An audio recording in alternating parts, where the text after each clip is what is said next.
ಕಂಬ ಕಾಣಿಸಿದರೆ ನಾಯಿ ಹೋಗಿ ಕಾಲೆತ್ತಿದಂತೆ ಖಾಲಿ ಜಾಗ ಕಾಣಿಸಿದರೆ ಕಸ ಹಾಕುವುದು ನಮ್ಮ ಮನಸ್ಥಿತಿ.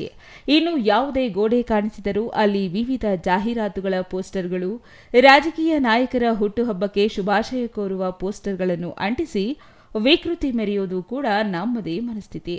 ಅದನ್ನು ಯಾರು ನೋಡುತ್ತಾರೆ, ನೋಡಿದವರು ಏನು ಅನ್ನುತ್ತಾರೆ, ಈ ಯಾವುದೇ ಕನಿಷ್ಠ ಆಲೋಚನೆಯೂ ಇಲ್ಲದೆ ಅಂಟಿಸೋದು ಮಾತ್ರ ಏಕಮೇವ ಗುರಿಯೊಂದಿಗೆ ನಡೆಯುವ ಈ ಮನಸ್ಥಿತಿಗಳಿಗೆ ವಿಭಿನ್ನವಾಗಿ ಚಿಕ್ಕಬಳ್ಳಾಪುರದಲ್ಲಿ ಒಂದು ತಂಡ ಸಿದ್ಧವಾಗಿದೆ.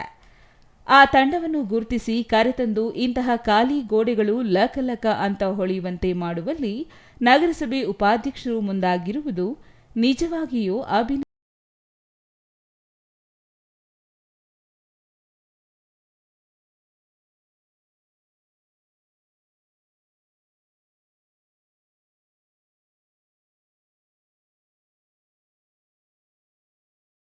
ಇಲ್ಲಿ ನೋಡಿ, ಹೀಗೆ ಪಾಳು ಬಿದ್ದ ಕೊಂಪೆಯಂತಿರುವ ಈ ಕಾಂಪೌಂಡ್ ಅನ್ನು ಒಮ್ಮೆ ನೋಡಿ.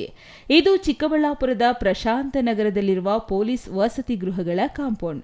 ಹೀಗೆ ಪಾಳು ಬಿದ್ದಂತೆ ಇದ್ದ ಕಾಂಪೌಂಡ್ ಅಕ್ಕಪಕ್ಕ ಗಿಡಗಂಟಿಗಳು ಬೆಳೆದು ಇದಕ್ಕೆ ಇನ್ನಷ್ಟು ಅಂದಗೆಡಿಸಿದರೆ, ಇದನ್ನೇ ಬಳಸಿಕೊಂಡ ಕೆಲವರು ಕಸ ಹಾಕುವುದಕ್ಕೆ ಮುಂದಾಗಿದ್ದರು. ಇಂತಹ ಸ್ಥಿತಿಯಿಂದ ಇದನ್ನು ಪಾರು ಮಾಡುವುದು ಹೇಗೆ ಎಂಬ ಆಲೋಚನೆ ಬಂದಿತ್ತು ನಗರಸಭೆ ಉಪಾಧ್ಯಕ್ಷ ನಾಗರಾಜ್ ಅವರಿಗೆ. ಅವರು ಕೂಡಲೇ ಚಿಕ್ಕಬಳ್ಳಾಪುರ ಜಿಲ್ಲಾ ಪೊಲೀಸ್ ವರಿಷ್ಠಾಧಿಕಾರಿ ಕುಶಾಲ್ ಚೌಕ್ಸೆ ಅವರನ್ನು ಭೇಟಿ ಮಾಡಿ ವಸತಿ ಗೃಹಗಳ ಕಾಂಪೌಂಡ್ಗೆ ವರ್ಲಿ ಚಿತ್ರಗಳನ್ನು ಬಿಡಿಸುವ ಕುರಿತು ಬೇಡಿಕೆ ಇಟ್ಟಾಗ ಇದಕ್ಕೆ ಕೂಡಲೇ ಸ್ಪಂದಿಸಿದ ಎಸ್ಪಿ ಅವರು ಒಪ್ಪಿಗೆ ಸೂಚಿಸಿದ್ದರು. ನಂತರ ಇದಕ್ಕೆ ಹಣ ವೆಚ್ಚ ಮಾಡಿ ಚಿತ್ರಗಳನ್ನು ಬಿಡಿಸಬೇಕೇನೋ ಎಂಬ ಶಂಕೆಯಲ್ಲಿದ್ದವರಿಗೆ ಎದುರಾಗಿದ್ದೇ ಈ ಹಸಿರು ಸ್ವಯಂ ಸೇವಾ ಸಂಸ್ಥೆ. ಈ ಹಸಿರು ಸ್ವಯಂ ಸೇವಾ ಸಂಸ್ಥೆ ಇದೆಯಲ್ಲ, ಈ ತಂಡದಲ್ಲಿರೋರೆಲ್ಲ ಸರ್ಕಾರಿ ನೌಕರರು, ಟೆಕ್ಕಿಗಳು. ಇವರು ಸುಂದರ ಹಾಗೂ ಸ್ವಚ್ಛ ಚಿಕ್ಕಬಳ್ಳಾಪುರ ನಿರ್ಮಾಣ ಮಾಡಲು ನಿರಂತರವಾಗಿ ಶ್ರಮಿಸುತ್ತಿದ್ದಾರೆ. ನಗರದಲ್ಲಿರುವ ಮುಖ್ಯ ಉದ್ಯಾನಗಳು, ಪ್ರಮುಖ ಪ್ರವಾಸಿ ತಾಣಗಳಾದ ನಂದಿಗಿರಿಧಾಮ, ಸ್ಕಂದಗಿರಿ ಸೇರಿದಂತೆ ಇತರೆ ಪ್ರವಾಸಿ ತಾಣಗಳಲ್ಲಿ ಸ್ವಚ್ಛತೆ ಮಾಡುವುದು ಇವರ ನಿತ್ಯ ಕಾಯಕ. ಅದರ ಜೊತೆ ಸರ್ಕಾರಿ ಶಾಲೆಗಳ ಕಾಂಪೌಂಡ್ಗಳ ಮೇಲೆ ವರ್ಲಿ ಚಿತ್ರಗಳನ್ನು ಬಿಡಿಸುವುದು ಇವರ ಕಾಯಕದಲ್ಲಿ ಒಂದು.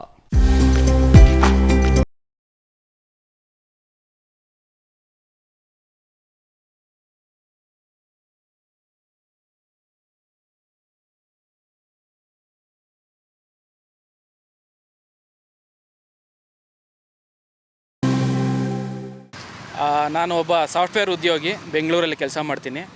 ನಮ್ಮದೊಂದು ಹಸಿರು ತಂಡ ಅಂತ ಒಂದು ಕಟ್ಕೊಂಡಿದ್ದೀವಿ. ಎಲ್ಲರೂ ಸಹ ಉದ್ಯೋಗಿಗಳು ಮತ್ತು ವಿದ್ಯಾರ್ಥಿಗಳು, ಬೇರೆ ಬೇರೆ ರಂಗದಲ್ಲಿ ಕೆಲಸ ಮಾಡುವಂಥವರು, ಬೇರೆ ಬೇರೆ ರಂಗದಲ್ಲಿ ಉನ್ನತ ಸ್ಥಾನದಲ್ಲಿರುವಂಥವರು ನಮ್ಮ ಟೀಮಲ್ಲಿದ್ದಾರೆ. ಇವತ್ತು ನಾವು ನಮ್ಮ ಟೀಮೆಲ್ಲ ಸೇರಿಕೊಂಡು ಪ್ರಶಾಂತ್ ನಗರ ರಸ್ತೆಯ ಈ ಪೊಲೀಸ್ ವಸತಿ ಗೃಹ ಗೋಡೆಗಳ ಮೇಲೆ, ಆ ಗೋಡೆಗಳು ನೋಡೋದಕ್ಕೆ ತುಂಬ ಕೆಟ್ಟದಾಗಿದ್ವು, ತುಂಬ ಅಸಹ್ಯಕರವಾಗಿದ್ವು ಮತ್ತು ತುಂಬ ದಿವಸಗಳಿಂದ ಇದು ಪೇಂಟ್ ಮಾಡಿರಲಿಲ್ಲ. ಮತ್ತು ಅಕ್ಕಪಕ್ಕದಲ್ಲಿ ಜನಗಳು ಬೇರೆ ರೀತಿಯಲ್ಲಿ ಯೂಸ್ ಮಾಡ್ಕೊಳ್ತಾಯಿದ್ರು, ಕಸ ಹಾಕೋದಾಗಿರ್ಬೋದು, ಬೇರೆ ರೀತಿಯಲ್ಲಿ ಆಗ್ತಾಯಿದ್ರು. ಮತ್ತು ತುಂಬ ಜನ, ಇದು ವಸತಿ ಪ್ರದೇಶ ಆಗಿರೋದ್ರಿಂದ ಚಿಕ್ಕಬಳ್ಳಾಪುರ ಜನ ಆಲ್ಮೋಸ್ಟ್ ಒಂದು 60-50% ಇದೇ ರೋಡಲ್ಲಿ ಓಡಾಡ್ತಾರೆ.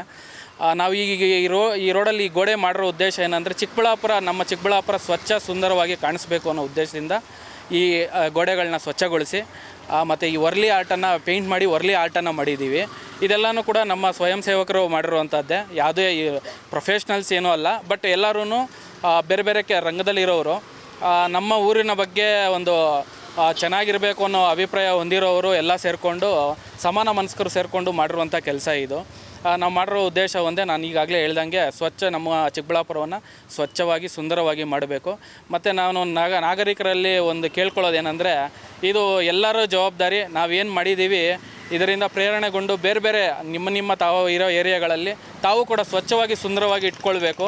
ಇದು ಸರ್ಕಾರ ಆಗಲಿ, ಇಲ್ಲಿ ನಮ್ಮ ಯಾವುದೇ ಆಡಳಿತ ಪಕ್ಷಗಳಾಗಲಿ, ಬೇರೆ ಯಾವುದೇ ಸಂಘ ಸಂಸ್ಥೆಗಳ ಕೆಲಸನೂ ಅಲ್ಲ. ಅವರು ಮಾಡೋದ್ರ ಜೊತೆಗೆ ನಾವು ಅವರಿಗೆ ಸಹಕಾರ ಕೊಟ್ಟಾಗ ನಮ್ಮ ಚಿಕ್ಕಬಳ್ಳಾಪುರನ ಸ್ವಚ್ಛವಾಗಿ ಸುಂದರವಾಗಿ ಇಟ್ಕೊಳ್ಳೋಕ್ಕೆ ಸಾಧ್ಯ. ಧನ್ಯವಾದಗಳು. ಇನ್ನು ಕನ್ನಡ ಶಾಲೆಗಳ ಉಳಿವಿಗಾಗಿ ಈ ತಂಡ ನಿರಂತರವಾಗಿ ಶ್ರಮಿಸುತ್ತಿದೆ. ಕೇವಲ ಕಾಂಪೌಂಡ್ ಮೇಲೆ ವರ್ಲಿ ಚಿತ್ರ ಬಿಡಿಸಿದ ಮಾತ್ರಕ್ಕೆ ಕನ್ನಡ ಶಾಲೆಗಳು ಉಳಿಯೋದಿಲ್ಲವಲ್ಲ. ಹಾಗಾಗಿಯೇ ಸರ್ಕಾರಿ ಶಾಲಾ ಮಕ್ಕಳಿಗೆ ತಟ್ಟೆ ವಿತರಣೆ, ಶಾಲಾ ಬ್ಯಾಗ್ ಸೇರಿದಂತೆ ಲೇಖನಿ ಸಾಮಗ್ರಿ ವಿತರಣೆ ಮಾಡುತ್ತಿದ್ದಾರೆ. ಇವರು ಯಾವುದೇ ಪ್ರತಿಫಲಾಪೇಕ್ಷೆ ಇಲ್ಲದೆ ನಿರಂತರವಾಗಿ ಎಲೆಮರೆ ಕಾಯಿಯಂತೆ ಕೆಲಸ ಮಾಡುತ್ತಿದ್ದು, ಇವರೊಂದಿಗೆ ಚರ್ಚೆ ನಡೆಸಿದ ನಗರಸಭೆ ಉಪಾಧ್ಯಕ್ಷ ನಾಗರಾಜ್ ಪೊಲೀಸ್ ವಸತಿ ಗೃಹಗಳ ಕಾಂಪೌಂಡ್ ಮೇಲೆ ವರ್ಲಿ ಚಿತ್ರಗಳ ಬಿಡಿಸಲು ಮನವಿ ಮಾಡಿದ್ದು, ಇದಕ್ಕೆ ಖುಷಿಯಿಂದಲೇ ಈ ತಂಡ ಒಪ್ಪಿಗೆ ನೀಡಿದೆ.